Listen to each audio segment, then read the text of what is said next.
Hi, I'm Sarah. I'm Nick. And welcome to the Redskin Report. We would like to recap on the Boston Marathon bombing on April 15th. From surveillance video, FBI agents have identified a 26-year-old and a 19-year-old who had done the bombings. There's over 150 people injured and 3 murdered, one being an 8-year-old boy.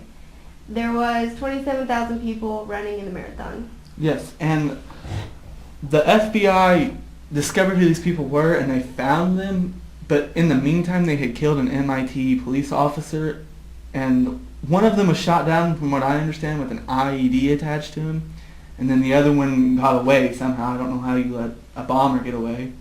And then he was recently found in a boat with a gunshot wound to his throat. With his throat. He's now communicating with police through writing. He's in critical condition in a Boston hospital.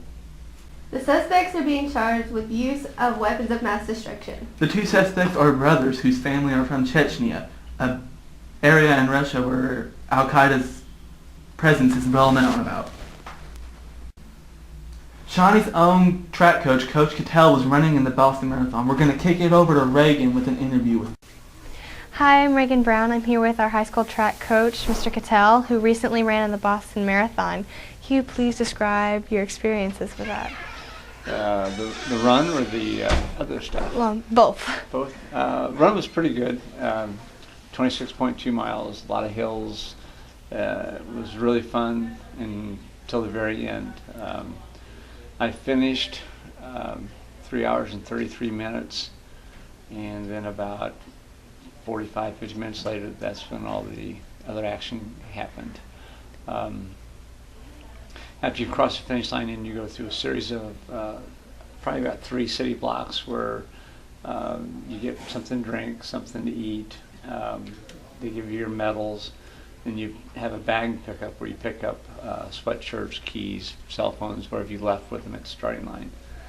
And then from there, I walked into Boston Commons about 75 yards away, and with my son and his wife. And we were sitting there talking about the race, and we took a picture, and just after we took the picture, we heard the first explosion. So we were about 3 blocks away. It was real loud.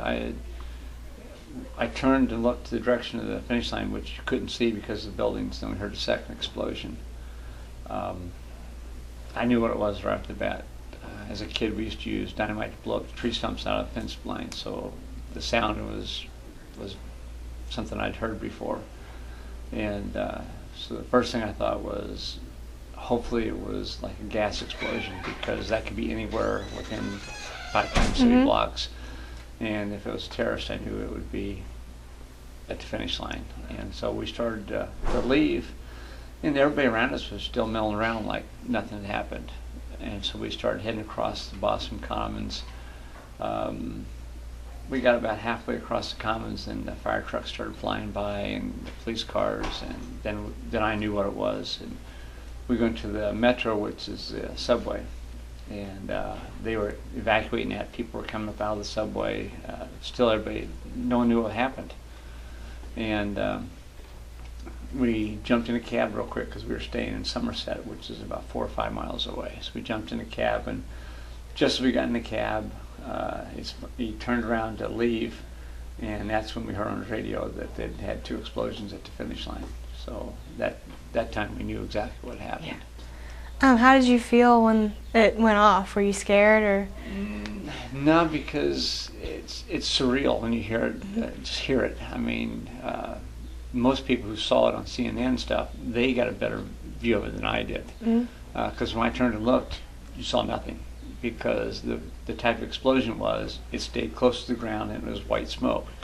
The building that was between me and the explosion was probably about 5 stories, so nothing appeared. So it was just a noise. Your imagination starts running, but after seeing the pictures and the scenes, your imagination can't go that direction. So I can't say I was afraid. I was more upset because of what happened. But here again, I hadn't seen it, so I didn't know what I was not seeing. So are you going to run next year? Oh, yeah, absolutely, because of that. I wasn't going to run it beforehand, but, you know, I don't like people dictating to me what I'm doing. And that's what these terrorists do, is they try to dictate your life by making you afraid to do things. And so I kind of look at it this way, no, I'm going to do it again next year because of this. And do you think there'll be more people next year or less? I think it'll be more. I think more people think the way I do, is that we don't want them to take charge of us. We want to take charge of them. So it's runners are a very unique group. We're very tight. When you train for a marathon, it takes about 18 to 20 weeks. You put a lot of miles in, so there comes a brotherhood. And so when this happens, the group just kind of bonds together and becomes stronger. Well, thank you very much, and we're glad you're okay. Yeah, me too. Thanks. Hi, and welcome to Sports. I'm Levi. And I'm Nick.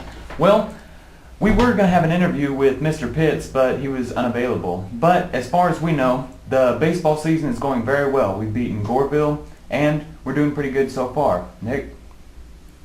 They also beat AJ.